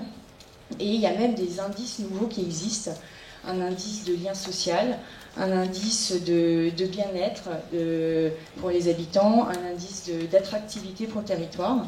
Et donc ces nouveaux critères permettent d'apporter d'autres choses dans nos réponses à appels d'offres. Et du coup, il y a des nouveaux critères pour les appels d'offres, mais il y a aussi un nouveau modèle économique dont on a parlé précédemment. Et donc maintenant, notre business model chez Suez, c'est plus d'être rémunéré à toujours plus de volume de déchets, mais on est rémunéré en fonction des résultats en termes de performance, de recyclage, de valorisation. Et quand on dit performance, de bien-être, d'attractivité, de lien social, et là on voit tout un ensemble d'effets utiles qui ont été intégrés. Je suppose que cette nouvelle approche a aussi changé les relations avec les acteurs du territoire, on l'a déjà un petit peu évoqué. On parle maintenant d'écosystèmes, c'est ça ? Suez s'intègre dans des écosystèmes ou anime des écosystèmes ? Tout à fait, parce que effectivement, un grand groupe n'a pas les réponses à tout. Et il y a des acteurs locaux qui sont beaucoup mieux placés pour faire certaines choses. Et puis aussi, il y a des startups, des nouvelles entreprises qui se montent. Donc on est vraiment dans un écosystème où en fait, avant les marchés, il faut qu'on ait une démarche en amont pour bien comprendre les enjeux du territoire. Et les enjeux, en fait, on ne va pas plaquer, nous, une solution lambda à toutes les collectivités. Chaque territoire a ses enjeux particuliers et ses acteurs. Du coup, c'est vrai que ça nous a obligés à travailler plus le diagnostic amont, à bien avoir justement une analyse du territoire qui est partagée et de travailler à une solution intégrée. Et c'est là aussi on voit que c'est plus les silos comme on avait avant. Quand on a une solution, on ne peut pas se séparer prévention, collecte, tri, valorisation. On a une vision beaucoup plus large des enjeux du territoire. Et effectivement, nous, ça nous a permis en fait de répondre de façon plus adaptée, plus spécifique avec les partenaires locaux. Donc on sort de la logique où on standardise une offre pour aller vers du sur-mesure à l'échelle des territoires. Dernière question, qu'est-ce que ça a changé pour les femmes et les hommes qui travaillent au quotidien au sein de Suez et sur les territoires sur lesquels vous intervenez? Alors ça a été un changement aussi dans la culture, la façon de travailler. On n'est plus des spécialistes juste sur des sujets techniques, donc on va être peut-être moins calé sur les camions et les usines, mais ça nous a obligés vraiment à mieux écouter les clients et à mieux prendre en compte les besoins des usagers aussi, parce que la vision doit être plus large. Et pour voir tous les effets utiles et les bénéfices attendus, c'est vrai qu'il ne faut pas qu'on soit juste sur des questions techniques sur une partie, mais sur toute la chaîne et aller très loin jusqu'à qui ça peut impacter et qui on peut intégrer dans les partenariats. Donc une vision plus large, et ça oblige aussi à innover, puisqu'on doit trouver des solutions. Il n'y a pas une solution unique, donc il va falloir réfléchir en partenariat, en co-construction. Il y a beaucoup plus de travail en amont, plus d'ancrage territorial. Et puis, ça nous oblige aussi à travailler avec d'autres acteurs. C'est vrai que c'est pas facile pour un grand groupe qui est énorme, avec des process très lents, de travailler avec des associations, des startups. Mais du coup, ça nous a appris à travailler de façon différente. Merci beaucoup, Nathalie. Ce que je vous propose, merci, c'est de continuer avec Brigitte qui, non seulement en 2018 était consultante chercheuse associée au sein du laboratoire d'intervention et de recherche Athémis, mais en fait, elle était aussi dans sa famille. Sa famille avait une activité d'imprimerie. Gérer une petite imprimerie, et à cette époque, tu as repris les rênes de l'imprimerie familiale, à temps perdu, hein, et tu t'es confronté, au moment où tu as repris cette imprimerie, tu t'es confronté notamment à la démarche du SICOVAL, qui, en visant cette réduction du nombre d'imprimés publicitaires boîtés, finalement réduisait une logique de volume qui était la logique sur laquelle l'imprimerie fonctionne.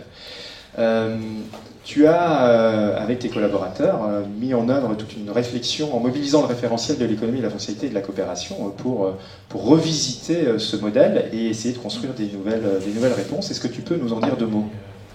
Très volontiers. Donc, malgré mes bons conseils, la famille ne voulait rien entendre, comme toujours. Donc, les entreprises familiales, ça ne se dirige pas toujours si facilement.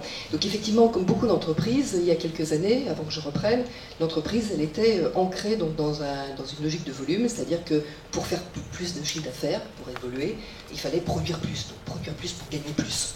Voilà. Donc, ça voulait dire, d'une part, acheter au moindre prix, donc avec une tension de plus en plus forte avec nos fournisseurs. D'autre part, inciter donc nos clients à produire donc en grande série, et donc voilà, à la fois pour réduire donc les coûts de production qui nous permettaient de réduire donc nos prix. Voilà.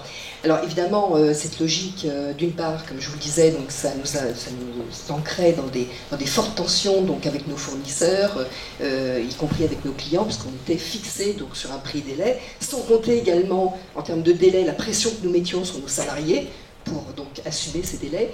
Et donc, voilà, c'était de plus en plus difficile, d'autant que pour produire massivement, il fallait porter d'autres investissements, donc avec des machines beaucoup plus importantes. Alors, pensez bien que quand on s'est rencontrés, quand Kevin est venu vers moi, Kevin Lucicoval, quand il est arrivé, et qui m'a incité quand même, bon, j'avais bien cette idée quand même un petit peu à l'esprit, mais enfin, c'est vrai que c'est cette rencontre, cette coopération donc, avec les Lucicoval, qui m'a vraiment poussé à réfléchir autrement. Donc merci aux Lucicoval. La logique, bon, dans un premier temps, c'était bien entendu d'essayer de réduire donc ce qu'on appelle la gâche papier. Vous savez que pour faire fonctionner donc une imprimerie, on a besoin de faire tourner des métrages de papier donc à vide pour régler finement nos machines avant de lancer l'impression finale. Donc la logique dans une économie circulaire, c'est évidemment de réduire ça. En même temps, ces papiers, ils étaient réutilisés par ailleurs, donc ils étaient repris, et donc voilà, donc on était quand même, bon, c'était très bien, c'était un premier pas. Alors évidemment, mon expérience de l'économie de la fonctionnalité m'a amené très très vite à réfléchir sur mon nouveau modèle économique. Alors, c'est là où Kevin m'a mis en relation donc, avec mon agence régionale de l'ADEME, qui nous a donc accompagnés donc, à réfléchir donc, à ce nouveau modèle économique, qui passe d'une part par la réflexion sur les effets utiles de l'offre. En quoi le fait d'avoir des datasheets, des prospectus, en quoi c'est intéressant pour nos clients. Qu'est-ce qu'ils cherchent à véhiculer? Alors évidemment, c'est un vecteur d'image, c'est un vecteur de promotion d'une offre commerciale, ça diffuse également de l'information, très bien. Mais comme Kevin l'a dit, c'est vrai que dans certains cas, la distribution quand même présente certaines contraintes, même si par la suite elle a été améliorée par les actions du Lucicoval. Alors, je me suis également intéressée donc à la performance d'usage pour mes clients. Qu'est-ce que ça apporte, donc, ces prospectus? Alors là, on a mis en place quelque chose de très très très intéressant au sein de l'entreprise, c'était le test du bas de placard. Je vais vous expliquer ce que c'est que le test du bas de placard, si certains d'entre vous ne connaissent pas. C'est que on a prévu, donc en fait, on a transmis à nos commerciaux une directive. On a transmis donc à nos commerciaux une directive qui consistait non plus à regarder quels pouvaient être leurs besoins en termes de volume de leur prospectus, mais de regarder ceux qu'ils n'utilisaient pas. Donc très intéressant parce que ça les amenait à changer de regard sur leur profession également. Alors, et comme vous vous en doutez, puisque on est tous un petit peu pareil, on commande donc des prospectus en très grande quantité parce que c'est moins cher, et en fait ils sont très vite obsolètes et ils restent en bas du placard. Voilà, c'est ça le test du bas de placard. Voilà. C'est-à-dire que nous avons effectivement des piles qui s'entassent et qui ne seront jamais utilisées parce que les informations, on a changé de fax, on a changé de téléphone, on a changé évidemment d'offres, etc. Et donc les informations ne sont plus utilisées. Alors toutes ces réflexions vous ont amené à quoi? Parce que ce que je comprends, c'est que finalement, au départ, vous étiez dans une logique où vous vous intéressiez à la gâche papier, mais qu'assez vite, c'est le modèle économique complet qui est réinterrogé là. Et qu'aller dans de la prévention, c'est complètement transformer son offre, son rapport au client, au fournisseur, etc. Alors, c'est quoi une réponse économique de la fonctionnalité quand on est imprimeur et qu'on essaye de sortir de la logique de volume? Alors sortir de la logique de volume, évidemment, il ne faut pas que ça nuise quand même au chiffre d'affaires de l'entreprise. L'entreprise, elle a besoin de se développer. Mais si on fait moins de volume, il faut effectivement compenser par autre chose. Cette autre chose-là, c'est finalement c'est une augmentation de la valeur des services que nous vendons. Donc nous avons été amenés à concevoir donc, une offre globale, donc une solution intégrée, à la fois donc, de produits, c'est-à-dire que nous avons continué bien sûr à faire de l'édition, mais en amont, nous avons ajouté par exemple les services de conception, en aval, bien sûr, de conseils auprès de nos clients pour les guider sur leurs besoins réels au niveau donc, de leurs besoins donc, de prospectus. En aval également, Nous allons même aujourd'hui jusqu'à intégrer la distribution. Alors, c'est pas tout seul, on ne fait pas tout ça. Hein. L'idée, c'était de construire une relation en coopération avec toutes les entreprises et de préférence donc avec nos entreprises qui sont en proximité. Et donc nous avons créé un écosystème, ce qu'on appelle un écosystème coopératif, donc c'est-à-dire fondé sur la coopération. Voilà. Alors, je ne dis pas que tout ça a été très facile, hein, parce que c'est vrai qu'il y a déjà quelques années, tout le monde était ancré dans une logique de segmentation des métiers, et donc il a fallu un petit peu bouger tout ça, et je dirais même sortir des relations classiques, sortir de la chaîne de valeur dans laquelle l'imprimeur il est vu comme le maillon à faible valeur ajoutée quand même, et surtout qu'on mobilise toujours dans des délais très courts et pour une question de coût. Enfin, voilà, donc il a fallu sortir de cette image-là et sortir surtout de ces relations, j'allais dire, typiques, traditionnelles, interentreprises. Voilà. Donc, nous allons bien, notre entreprise prospère.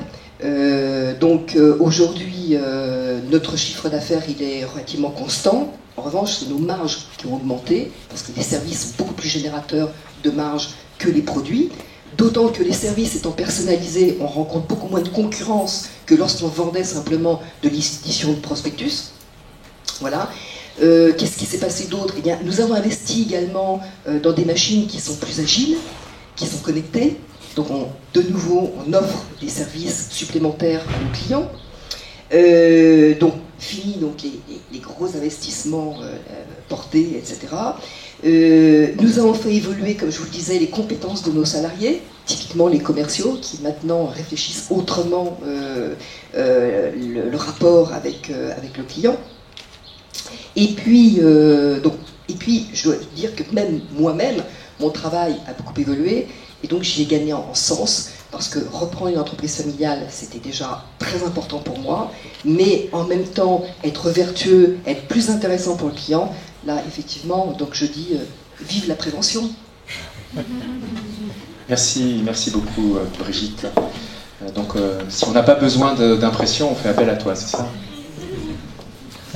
Ce que je vous propose maintenant, c'est de regarder comment d'autres acteurs sont en appui aux acteurs économiques et aux acteurs territoriaux et aux habitants pour mener à bien ces logiques de prévention et ces démarches de prévention. On va appeler les cabinets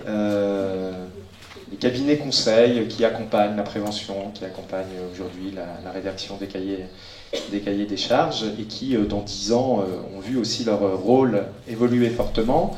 Marie Papin et Francis Chalot, vous vous présentez rapidement et puis après on rentre en 2028. Oui, du coup on s'est présenté un petit peu tout à l'heure, je me présente. Donc je fais partie du cabinet Ecogéos. On accompagne des collectivités aujourd'hui sur des problématiques de prévention et de réduction des déchets. On se rend compte qu'on a des acteurs qui sont sur les territoires, qui travaillent ensemble, mais qui n'ont pas forcément encore trouvé leur place. Et dans les démarches de prévention, on essaye d'aller un petit peu plus loin et de faire en sorte que ça se mette en mouvement. Et pour que ça fonctionne chez nous, du coup, et on va le redévelopper, on essaye d'aller un petit peu plus loin que de l'ingénierie technique et on met en coopération au sein de notre structure des profils un petit peu divers de sociologie, de technique déchets, et voilà, pour que ça fonctionne. Merci. Oui, donc Francis Chalot, j'ai un profil un tout petit peu différent, parce que moi je suis tout seul, voilà, je suis consultant et formateur indépendant. Je suis aussi président d'un petit réseau de gens qui sont de la même espèce que moi, qui s'appelle l'AFPED, l'Association française des professionnels de l'évitement des déchets. Voilà. 10 ans plus tard, je ne le suis plus, j'ai laissé la main parce que voilà, j'étais trop vieux pour continuer à animer ce réseau, mais qui a enflé, a pris encore plus d'importance. Mais je dois remercier quand même Athémis et l'ADEME parce que il y a 10 ans, je ne pensais pas que je serais là aujourd'hui. J'étais sur le point de partir prendre ma retraite. Voilà.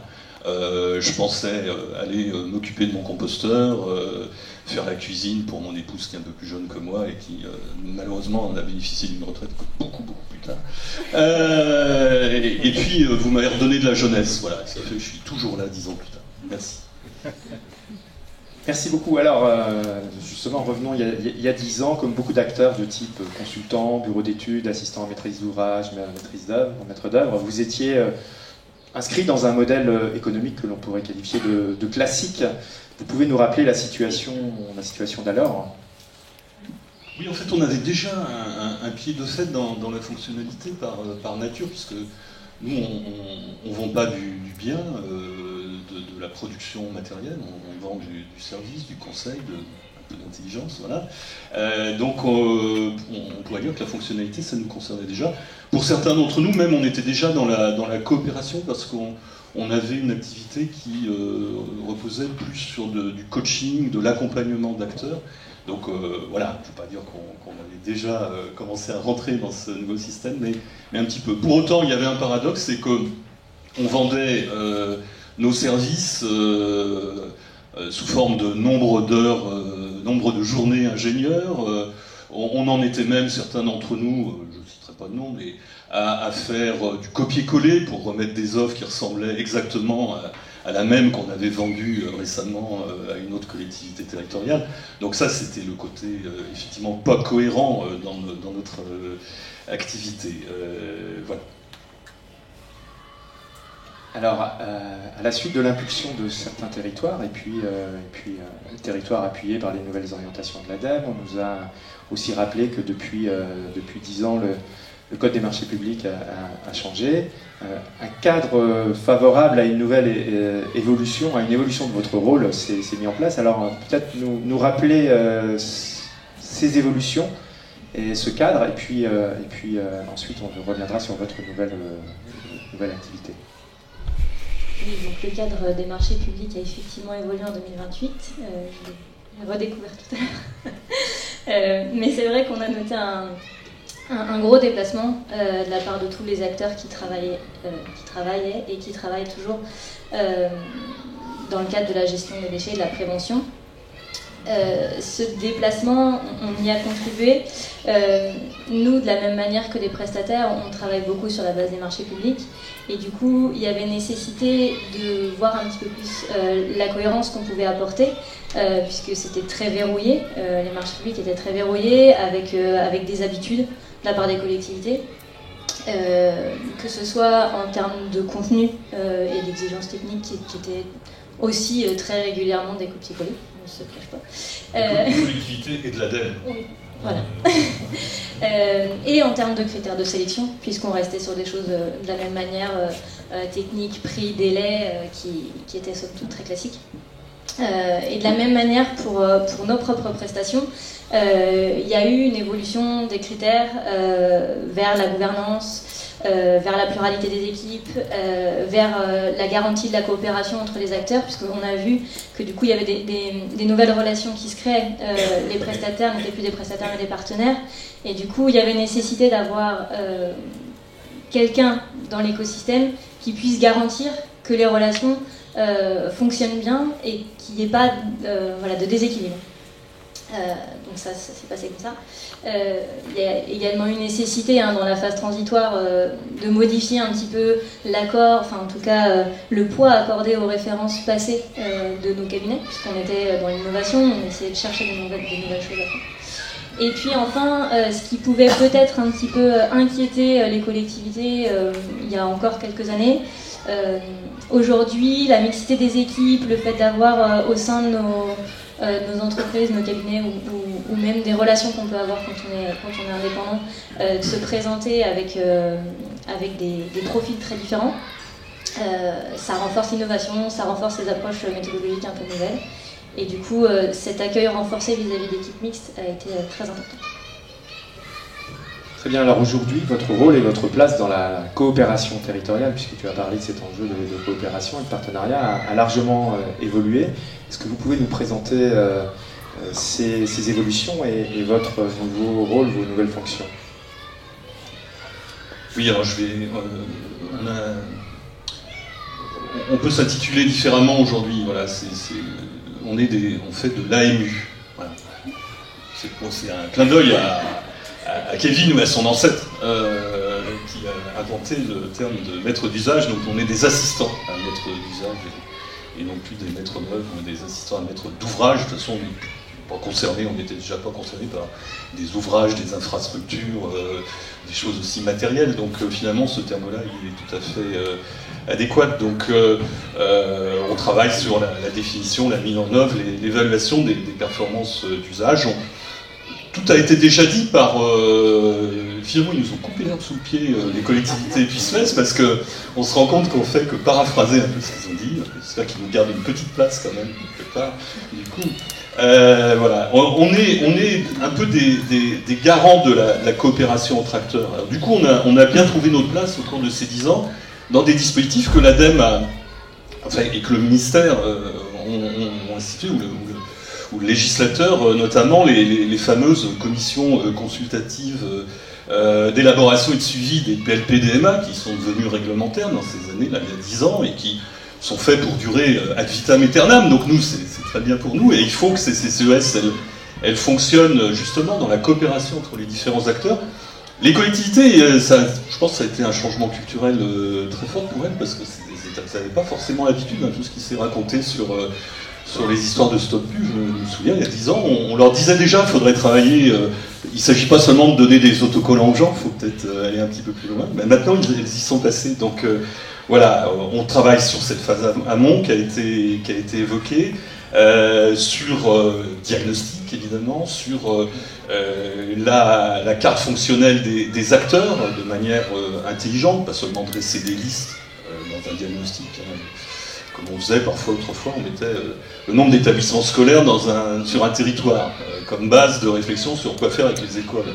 Bon, il faut aller un peu plus loin, il faut travailler sur lesquels sont dans des réseaux comme le Grain ou d'autres choses comme ça, sur vraiment éco-école ou je ne sais quoi, donc qualitatif. Voilà.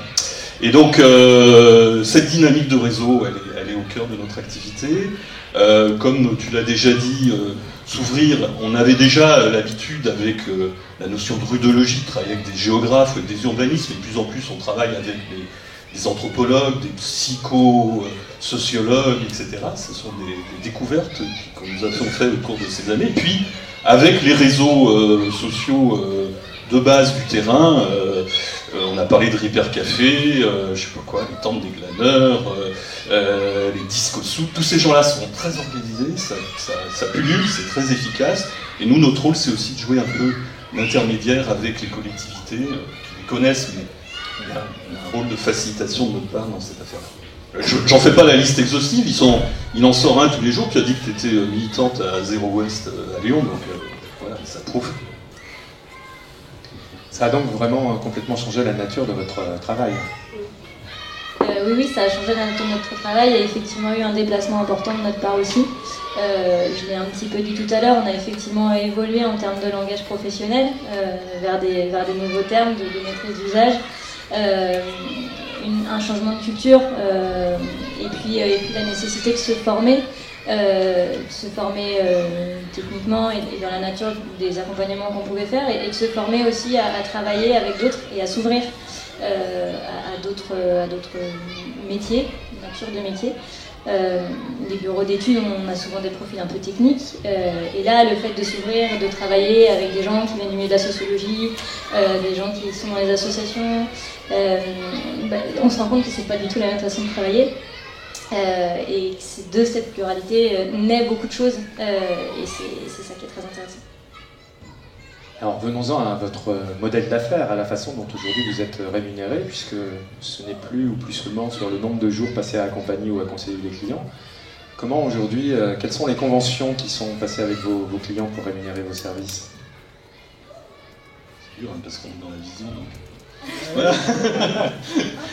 Disons qu'au fil du temps, on a réussi, effectivement, et fort heureusement, les pouvoirs publics ont changé les règles du jeu, comme ça a été dit tout à l'heure, à introduire davantage de parts variables dans notre rémunération. Et nous sommes intéressés maintenant, par exemple, à des critères comme la réalité de la mobilisation des acteurs sur un territoire.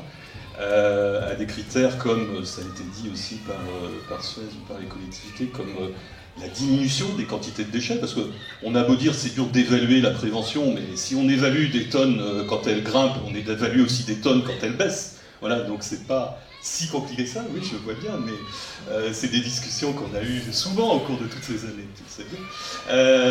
Voilà, alors ça introduit quand même une difficulté, et tout de suite après, je pense qu'on reviendra là-dessus, c'est que pour nous, c'est des contrats qui ont... la validation de l'effet prend du temps, et donc du coup, ça change le timing de nos contrats, parce qu'avant, en gros, on obtenait un contrat, on rendait un dossier au bout de 3 ou 6 mois, on se faisait payer, c'était fini. Maintenant, il faut qu'on établisse des règles qui permettent de valider qu'on a obtenu des externalités positives. Tonnage de déchets qui baisse, ça ne baisse pas du jour au lendemain. Mobilisation des acteurs, ça ne se mesure pas. Là, pour le coup, effectivement, c'est un indicateur qui est complexe. Mais Suez et d'autres travaillent sur des indices dans ce domaine-là, et donc on est en collaboration étroite avec les grands déchets. C'est intéressant ce que tu dis, parce que l'idée de rémunérer à la performance, c'est pas de créer une fragilité, c'est pas d'être dans ça marche pas donc on vous rémunère pas, on voit bien. Et ça serait une mauvaise approche du lien entre modèle d'affaires et performance. Malgré tout, cette fragilité potentielle, elle a pu peut-être rebuter ou questionner au départ les cabinets que vous êtes. Alors finalement, qu'en est-il de votre équilibre et de votre modèle? Alors c'est vrai que l'équilibre financier est a priori fragilisé quand on ajoute une part variable, qu'elle soit faible ou forte, mais a priori. Et de la même manière que l'ensemble des acteurs se sont déplacés dans leur façon d'interagir, on a aussi dû se déplacer dans notre façon d'interagir, peut-être être là plus longtemps sur les territoires ou s'ancrer de façon différente sur les territoires qu'on a. On les tient un peu. Non, mais on se tient par la barbichette les uns les autres. Et du coup, on a une notion de qualitatif qui reprend de la valeur. On a des relations qui sont différentes avec nos clients, et le fait de travailler sur des nouveaux référentiels, sur des nouveaux indices, ça permet de qualifier un petit peu ces valeurs ajoutées qui sont créées, et c'est par la création de ces nouveaux référentiels, de ces nouveaux indices qui vont permettre de quantifier et de qualifier nos interventions sur les territoires qu'on va pouvoir in fine avoir une valeur monétaire derrière notre intervention. Ça a été un super défi. Et finalement, on voit que quand on rentre par la prévention, tout ce qu'on a décrit tout à l'heure, il y a tout un tas de dimensions de valeurs qui se créent, sociales, environnementales, à l'échelle du territoire, et donc on trouve à rémunérer les acteurs qui participent de cette création de valeur. Merci beaucoup. On va terminer notre tour des visions par l'ADEME, qui aussi maintenant en 2028 va nous raconter son cheminement et la façon dont en tant qu'interlocuteur national il a accompagné les territoires et les acteurs. Je crois que pour cette séance spéciale, l'ADEME a même déplacé un journaliste qui va réaliser l'interview, donc je vais passer la parole à la journaliste de l'ADEME qui va interviewer ses collègues. Alors, petit point d'information, c'est ce micro qui capte pour la caméra, donc il faut que vous ne soyez pas très loin de ce micro. Je vous laisse la place. Oui, merci beaucoup. En ce beau jour, en l'honneur de l'économie de la fonctionnalité, nous allons écouter les collègues de l'ADEME. Qu'ont-ils à nous dire en complément de tout ce qui a déjà été dit dans cette matinée? Alors, à l'ADEME, il y a 10 ans, en 2018, une éternité, l'action de l'ADEME concernant la prévention des déchets s'est inscrite dans les objectifs et orientations de la feuille de route pour une économie circulaire, autrement dit la célèbre FREC du ministère de la Transition écologique et solidaire. Cette feuille de route indiquait qu'une approche transversale devait être menée pour faire entrer la production et la consommation dans une logique circulaire et réduire notre empreinte écologique. Quel programme! Elle fixe un objectif de réduction de 30% de la consommation de ressources liées à la consommation française d'ici à 2030 par rapport à 2010. L'ADEME a alors développé des actions vers 3 cibles. Pouvez-vous nous les présenter? Oui, tout à fait. On était convaincus qu'il fallait vraiment développer un nouveau modèle économique pour la transition écologique et puis pour développer une économie circulaire et sociale. Donc une économie tournée vers la sobriété et à haute valeur environnementale et sociale. Et donc il fallait vraiment aller vers ce nouveau modèle économique et qui prendrait forme au sein d'écosystèmes territoriaux. Oui, alors pendant la décennie 2018 à 2028, l'ADEME a soutenu de multiples initiatives permettant l'expérimentation de différentes configurations d'écosystèmes territoriaux, favorisant l'émergence d'une nouvelle culture, de nouvelles normes sociales, puis réglementaires. La formation, la mise en réseau des acteurs, le soutien financier aux initiatives furent au départ les 3 piliers d'intervention de l'ADEME vers 3 cibles, qui sont les cibles qui étaient déjà traditionnelles en 2018. Les consommateurs, pour favoriser l'adoption de comportements et de modes de vie vers plus de sobriété. Les entreprises, pour les mobiliser et les engager dans le changement de modèle économique plus sobre en ressources matérielles et développant des ressources immatérielles. Les collectivités, pour favoriser les achats responsables dans la commande publique, développer une politique territoriale au service de la transition écologique et sociale. Alors, on a un outil qui nous a bien aidé, le baromètre de la sobriété volontaire, mis en place dès 2019, a montré une progression de la culture de l'auto-limitation des Français. Le refus du gaspillage est toujours resté très fort. Différents travaux ont permis de révéler l'ampleur de celui-ci dans de nombreux secteurs de la production et de la consommation, et ainsi de faire évoluer la norme sociale et les pratiques. D'abord appliquée à l'alimentation, la notion de gaspillage s'est progressivement élargie à de nombreux domaines. La lutte contre le gaspillage vestimentaire dès 2018 dans la FREC, etc. Cependant, au travers de vos initiatives, des évaluations, vous avez identifié des freins à la transition, j'imagine. Ils devaient être nombreux. Quels étaient-ils? Vous allez nous les expliquer et peut-être avez-vous identifié, c'est mieux, des leviers. Oui, bien sûr, des leviers, mais aussi des déplacements d'acteurs. On voit que le consommateur a évolué, il devient aussi producteur, il participe à trouver la solution avec le prestataire. Et puis, de plus en plus, il y a de l'autoproduction. Donc, il y a le do-it-yourself qui s'est pas mal développé. Donc, il est acteur, finalement, et c'est dans une économie non marchande également. La collectivité aussi s'est déplacée et elle a dépassé son périmètre historique de compétences. Et elle est devenue animatrice auprès des acteurs économiques du territoire, auprès des entreprises, pour vraiment répondre aux enjeux de développement durable des territoires. Ça, c'est une chose. Et les entreprises, les collectivités ont évolué en interne. Il a fallu qu'elles se décloisonnent, qu'elles ne travaillent plus autant en silo, ce qui n'était pas toujours évident, mais elles y sont arrivées quand même. Quelles sont les multiples innovations qui ont découlé, qui ont été portées par l'ADEME afin de favoriser la transversalité qui est nécessaire et l'intégration des acteurs au sein d'écosystèmes territoriaux?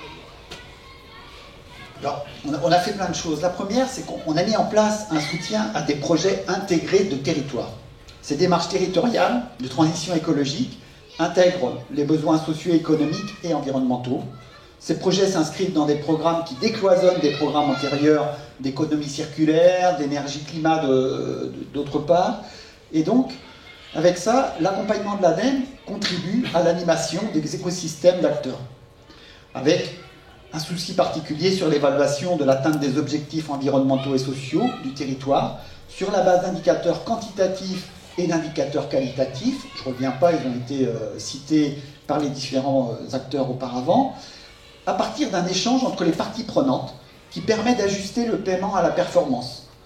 L'évaluation est aussi mobilisée pour orienter les projets vers la performance environnement, bien sûr.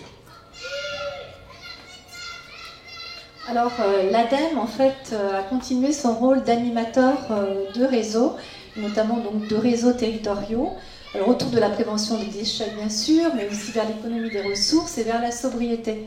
Alors, en 2018, on avait le réseau A3P de préventeurs de déchets, Et en fait, il a évolué vers un réseau des acteurs, des animateurs d'écosystèmes territoriaux, pluridisciplinaires et puis surtout plurithématiques, et non pas uniquement déchets. Donc ça, c'était une évolution quand même importante. Il y a eu le réseau régional des acteurs de la commande publique également, qui s'est fortement développé. Les clubs d'entreprise éco-responsables, les réseaux régionaux des clubs d'entreprise, et puis on a continué à soutenir le réseau national interréseaux régionaux, ça s'appelait à l'époque IEFC. Et je me souviens, le 25 mai 2018, il y avait une petite communauté qui s'était rassemblée là autour de la prévention des déchets. Mais alors depuis, la communauté s'est fortement développée et il y a énormément de thématiques qui sont traitées au sein de ce réseau national donc des interréseaux régionaux. Donc c'est vraiment très intéressant. Oui, un autre domaine où ça a beaucoup changé, c'est la formation. L'ADEME, au départ, a participé au soutien des formations des animateurs et des accompagnateurs des projets intégrés. Mais en réalité, même sur la formation, on a vu émerger des nouveaux concepts d'équipes apprenantes ou de réunions de citoyens qui apprenaient mutuellement les bonnes pratiques sous la forme d'échanges avec un éclairage de personnes qui sont là pour faciliter justement cet échange de bonnes pratiques. Et donc, voilà, ça a été aussi un des volets de soutien de l'ADEME. Et donc on a soutenu également des projets d'écosystèmes territoriaux. Donc c'est un ensemble d'acteurs du territoire qui se rassemblent autour d'un projet d'économie de la fonctionnalité. Donc sur l'alimentation, sur la prévention des déchets, sur la rénovation énergétique, la transition écologique et énergétique plus largement. Et donc là, c'était pas forcément l'innovation économique n'était pas forcément très portée par l'ADEME en 2018. Donc il y avait des investissements d'avenir vraiment tournés vers les innovations technologiques, mais depuis en fait les investissements d'avenir se sont développés mais autour de l'innovation sociale et économique. Donc il y a eu vraiment un changement total de l'approche et on voit qu'on passe d'abord par l'innovation sociale et économique pour ensuite penser l'innovation technologique.